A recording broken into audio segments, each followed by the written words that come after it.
Hello दोस्तों, समस्त को शुभेच्छा शुभकामना। गोटे हिंदी कोट आपन साथे शेयर करी जहाँकि जीवन पाई बहुत मूल्यवान अटे।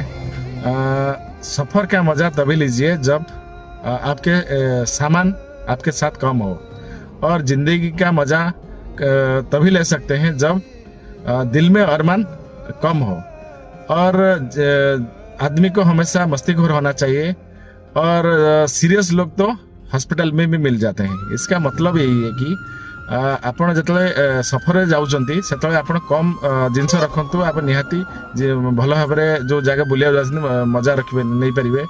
एवं आपण जिते भल भाव बचा चाहते माने आशा कम रखु, जहाँकि आपण को आगामी दिन में निहाती आपण को बेसी आशा अभिलाषा रखिले धन दौलत एवं विभिन्न प्रकार संपत्ति रहिले आपण जिंदगी मजा नहीं पारे।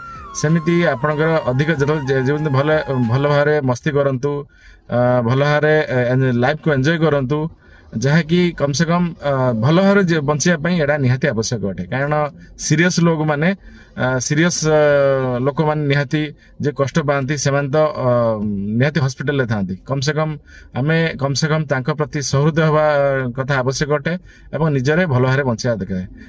ये भलिया कोट एवं इनफॉरमेशन पाइबा पई आपण चैनल को सब्सक्राइब करंतु, लाइक करंतु एवं शेयर करंतु निज लोकंग भितरे। धन्यवाद, नमस्कार।